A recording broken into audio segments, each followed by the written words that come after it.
Hi viewers, இந்த உலகத்திலே உள்ள மிகவும் ஆபத்தான சில வேலைகளை பத்தி தான் இந்த ஒரு வீடியோல பார்க்க போறோம். இந்த வீடியோல நம்ம ஆறாவதா பார்க்க போறது crocodile ஸ்டண்ட் மேன். முதல்லன்றது எவ்வளவு ஒரு ஆபத்தான ஒரு மிருகம். அந்த ஒரு மிருகத்துக்கிட்ட மனுஷங்க போனா அது கொண்டே விடும். அதுலயும் சிறப்பா சியாமெசி crocodile ஒன்று இருக்கு. ரொம்ப ரொம்ப கொடிய மிருகம். இந்த முதல்ல 4 மீட்டர் அகலமும் கிட்டத்தட்ட 64 பல்லு கொண்டு சாம்பிரான் எலிஃபண்ட் கிரவுண்ட் அண்ட் ஜூல உயிர் வாழ்ந்துட்டு வருது. இந்த ஒரு crocodileக்கு அங்க இருக்கிறவங்க நிறைய ட்ரைனிங் எல்லாம் கொடுத்துருப்பாங்க. ஏன்னா இது வச்சு நிறைய வித்தெல்லாம் காமிச்சு பணம் நிறைய சம்பாதிப்பாங்க. இதெல்லாம் பாக்குறப்ப அந்த ஆள் யாரா இவனெல்லாம் எதுவுமே கடிச்சிராதா அப்படின்னு தானே நம்மளுக்கு எல்லாம் தோணும். ஆனா செம்மையா ட்ரைனிங் எல்லாம் கொடுத்துருப்பாங்க. இவன் மண்டையே வாயில விட்டாலும் இவனுக்கு ஒண்ணுமே ஆகாது. இது மாதிரி நிறைய ஷோ காமிக்கலாம்னு சொல்லி அந்த ஒரு ஜூ நிறுவனம் முடிவெடுக்கிறாங்க. 1985ல இந்த ஒரு crocodile வச்சு ஒரு நாளைக்கு 2 ஷோ நடத்திருக்காங்க.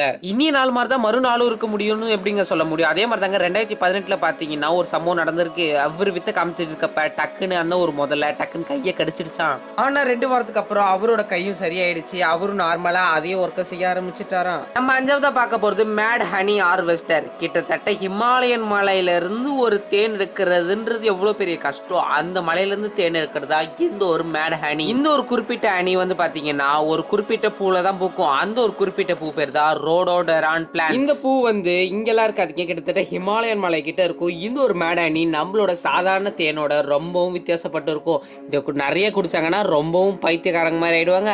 முக்கியமா இது வந்து இந்த பைத்தியத்தெல்லாம் தெளிவிக்கிறதுக்கான ஒரு மருந்துன்னு சொல்றாங்க. இந்த ஒரு வகையான தேன் வந்து பாத்தீங்கன்னா 1 லிட்டரு கிட்டத்தட்ட 10,000 ரூபாவை தாண்டுது. இது பெரிய மலைகள்ல கிட்டத்தட்ட 300 ஃபீட்டுக்கு மேலதான் இந்த ஒரு தேன் கூடு இருக்குமா. அதையும் முக்கியமா குருங்காங் அப்படின்ற ஒரு ட்ரைப் தான் வந்து இந்த ஒரு ஹனி கூட வந்து எடுப்பாங்களாம். இவங்களுக்கு கிட்டத்தட்ட 100 வருஷத்துக்கு மேல எக்ஸ்பீரியன்ஸ் இருக்குமா. எவ்வளவுதான் நார்மலாக ட்ரைனிங் எடுத்தவங்களும் இந்த மாதிரி ஒரு தேன் எடுக்கிறது ரொம்ப கஷ்டம். அதனால அந்த குருங்ராங் டைப்ஸ் தான் இந்த ஒரு தேன்லாம் எடுப்பாங்களாம். ஏன் இவங்களால மட்டும் தான் எடுக்க முடியும்னா இதுக்கான நிறைய டெக்னிக்ஸை அவங்க பல 100 வருஷமா தெரிஞ்சு வச்சிருக்காங்க. இதுக்காகவே ஸ்பெஷலாக அவங்களோட ரோப் லேடர் எடுத்துட்டு போயிட்டு அதை அங்கிருந்து மலையிலேருந்து இறங்குறப்ப மலையில அடிச்சுட்டு தன்னந்தனியும் இறங்கி அந்த ஒரு தேன் கூட எடுத்துட்டு வருவாங்களாம். இது வந்து பார்த்தீங்கன்னா ஹிமாலயன் ஜெயின் ஹனிபி தான் வந்து இந்த ஒரு தேனெல்லாம் கலெக்ட் பண்ணி வைக்குமா. வேர்ல்டுலேயே லார்ஜஸ்டான ஹனிபினா அது இதுதானா. கிட்டத்தட்ட 3 சென்டிமீட்டர் அளவு பெருசா இருக்கும். இந்த வீடியோல நம்ம 4ஆவதா பார்க்க போற வேலை தான் மவுண்ட் எவரெஸ்ட் கைடு. நீங்களாம் நினைக்கலாம் கைடுன்ற வேலை வந்து ரொம்பவும் ஈஸி தானே, நம்மளுக்கு தெரிஞ்ச இடத்த அப்படியே இன்னொருத்தவங்களுக்கு விளக்கி சொல்றது தானே. இந்த கைடு வேலை செய்யறவங்க எல்லாம் ஷெராப்ஸ்ன்னு வாங்க. அந்த ஊரை சுத்தி இருக்கிற பழங்குடியினர் மக்கள் தாங்க இவங்க. இந்த ஒரு மவுண்ட் எவரெஸ்ட் மலையை தாண்டணும்னா இவங்கள்ட்ட கொஞ்சம் காசு கொடுத்தா போதும். ஏல இருந்து இசட் வரைக்கும் அவங்களே நம்மளுக்கு எல்லாத்தையும் சொல்லி கொடுத்து நம்மளே இட்டுட்டும் போயிடுவாங்களாம். அதுவும் இந்த மாதிரி ஒரு குளிர் பனி படையிற இடத்துல எல்லாம் பாத்தீங்கன்னா கிட்டத்தட்ட 35, அதாவது -35 டிகிரி ஃபாரன்ஹீட்ல வந்து இருக்குமா. நம்மளாம் உறைஞ்சு போயிடுற அளவு அந்த இடத்துல ஒரு குளிர் இருக்குமா. அதுவும் 1 கிலோ 2 கிலோ இல்லைங்க, கிட்டத்தட்ட மில்லியன் டன்ஸ் ஆஃப் ஸ்னோ வந்து அந்த இடத்துல பெஞ்சுக்கிட்டு இருக்குமா. அதுலயும் மவுண்ட் எவரெஸ்ட்ல இருந்து கொஞ்சம் தூரம் போனீங்கன்னா கும்பு ஐஸ் ஃபால்னு ஒரு இடம் இருக்குங்க. அந்த இடத்துல கிட்டத்தட்ட 4 கிலோமீட்டர் அளவு பனிங்க வந்து அதிகமா இருக்குமா. அந்த இடத்துல இருந்து நம்ம இன்னொரு வந்து இடத்துக்கு ஒரு லேடரை வச்சுதான் தாண்ட முடியுமா. இந்த ஒரு கும்பு ஐஸ் ஃபால் கிட்ட வந்துட்டீங்கன்னா தனித்தனி பனிப்பாறையா இருக்கும். நம்ம அதுல இருந்து லேடரை வச்சுதான் தாண்ட முடியும். அதுவும் சில பேர் எல்லாம் தாண்ட முடியாம கிட்டத்தட்ட 47 பேர் கிட்ட இறந்து போயிருக்கிறதா ஒரு சர்வேன் படி சொல்றாங்க. இந்த வீடியோல ஸ்டார்டிங்ல சொல்லியிருந்தாங்களா ஷெர்பாட்ஸ், அவங்கள்ட்ட கேட்டீங்கன்னா அவங்க எப்படி சர்வை பண்றது, எப்படி பொருள்லாம் வாங்குறது, எப்படி அந்த இடத்துல தங்குறதுன்னு எல்லாம் கரெக்டா சொல்லிடுவாங்க. அந்த மவுண்ட் எவரெஸ்ட் சேர்ந்த ஷெர்பாட்ஸை நீங்க விட்டுட்டீங்கன்னா வெளிநாட்டுக்காரங்க கைட்ஸா இருப்பாங்க. அவங்க உங்கள்கிட்ட எக்கச்சக்கமான சார்ஜஸை கலெக்ட் பண்ணுவாங்க. அதனால நீங்க எப்பயாவது மவுண்ட் எவரெஸ்ட் போறீங்க, உங்களுக்கு ஒரு ஆசை இருந்ததுன்னா அந்த ஊர்ல இருக்கிற ஷெர்பாட்ஸை நீங்க வந்து சூஸ் பண்ணிக்கோங்க. இந்த வீடியோல நம்ம 3ஆவதா பார்க்க போறது அலாஸ்கன் கிராப் ஃபிஷர்மேன். ஃபிஷர்மேன் வேலைன்றது ஈஸி தானே. அது என்ன கடலுக்கு போயிட்டு அப்படியே அங்க ஒரு துடுப்பை போட்டு அப்படியே வந்துட போகுது அப்படிதான் நினைக்கிறீங்க. ஆனா நீங்க நினைக்கிறதோட 100% தலைக்கீழ தான் இந்த ஒரு அலாஸ்கன் கிராப் வந்து ரொம்பவும் வேறுபாடு கொண்டது. இந்த ஒரு அலாஸ்கன் கடல்ல கிட்டத்தட்ட 300 பேர் மேல இறந்துருக்காங்க. படகு எடுத்துட்டு நடு கடலுக்கு போனா உயிர் வாழ்றதே பெரிய விஷயம். ஏன்னா அவ்வளவு ஃப்ரீஸான தண்ணிங்க அங்க இருக்கும். அந்த ஒரு தண்ணியில நம்ம உயிர் வாழணும். அது மட்டும் இல்லாம நிறைய அலைகள்லாம் தாண்டி தாண்டி போயிட்டு வந்துகிட்டு இருக்கும். அதுவும் அந்த அலாஸ்கன் கிராப் வந்து ரொம்பவும் பெருசானது, காசும் ரொம்ப அதிகம். அந்த ஒரு நண்டை பிடிக்கிறதுக்குள்ள நம்ம உயிர் போயிடக்கூடாது. நம்ம உயிரையும் பிடிச்சிக்கிட்டு அந்த நண்டையும் பிடிச்சாதான் நமக்கு காசும் கிடைக்கும். கிட்டத்தட்ட பாகுபலியில அந்த கப்பல்ல வர மாதிரி மெதுவாலாம் போவாதுங்க. அந்த பைரட் ஆஃப் ஷிப்ல வர மாதிரி ரொம்பவும் கஷ்டமானதுதான் இந்த ஒரு அலாஸ்கன் கிராஃபிஷை பிடிக்கிறது. இங்க வந்து பாத்தீங்கன்னா தண்ணியும் ரொம்ப உறைஞ்சு போய் தண்ணி ஐஸ் வாட்டர் மாதிரி வரும், மேல இருந்து ஸ்னோ வந்துகிட்டே இருக்கும். இந்த இடத்துல நீங்க சர்வே பண்றது கிட்டத்தட்ட 99% கஷ்டம் தாங்க. ஆனால் இந்த இடத்துல இருந்து நீங்கள் கிராஃபிஷை பிடிச்சிட்டு வந்து அந்த ஊரில் வித்துடுறீங்கன்னு வச்சுக்கோங்களேன், உங்களுக்கு அந்த ஊர் நாட்டு சம்பளம் படி கிட்டத்தட்ட $50,000 ஒரு வருஷத்துக்கு கிடைக்குமா? இதோட ஒர்த்து உங்களுக்கு இன்னும் புரியலனா, நம்மளோட தமிழ்நாட்டில் இருக்கிற காசிமேடு ஃபிஷ்ஷு எவ்வளோ ஃபேமஸ் ஆனது, அதே மாதிரி தாங்க வெளிநாட்டில் அலாஸ்கன் கிராஃபிஷ்ன்றது அவ்வளோ ஒர்த்தானதான்.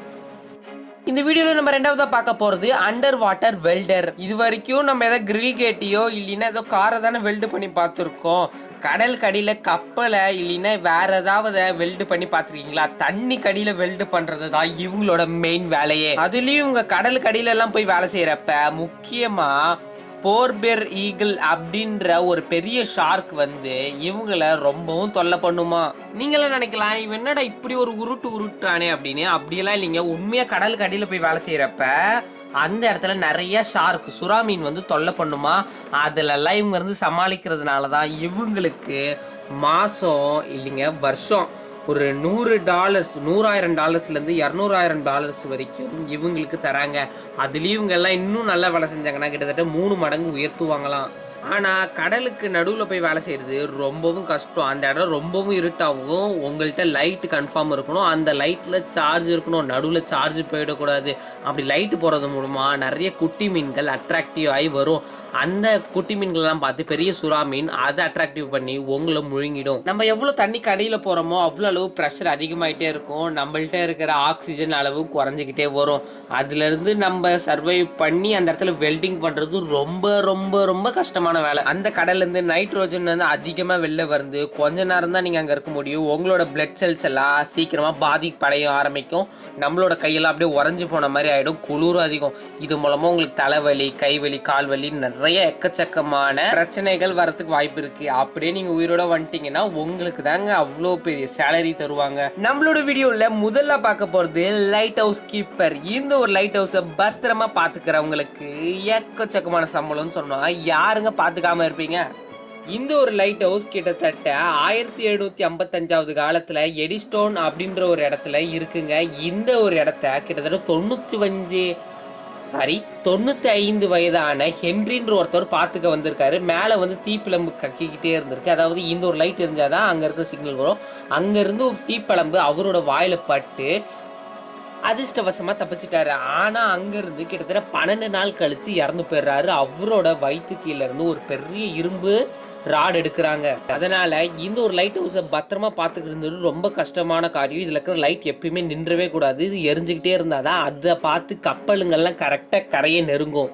இதே மாதிரி சம்பவம் இன்னொன்று நடந்திருக்குங்க. ரோட் ஐலாண்ட் அப்படின்ற ஒரு இடத்துல கிட்டத்தட்ட 50 வயசான ஒரு ஆள் 1938 வால்டர் அப்படின்றவர் தான் இவரோட பேரா இருந்திருக்கு. இவரோட கண்காணிப்புல இருந்திருக்கு இந்த ஒரு லைட் ஹவுஸ். இந்த இடத்துலயும் செமையான அலைகள்லாம் அடிச்சிருக்கு. நார்மலா லைட் ஹவுஸ் இருந்தாலே அலைகள் வந்துகிட்டு இருக்கும்.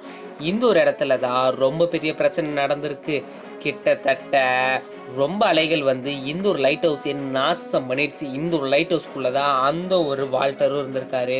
வால்டர் கழுத அதோட ஓவர் ஆயிடுச்சு. அதனால இந்த ஒரு லைட் ஹவுஸை பராமரிக்கிறதும் பார்த்துக்கிறதும் ரொம்ப ரொம்பவும் கஷ்டமான விஷயம்.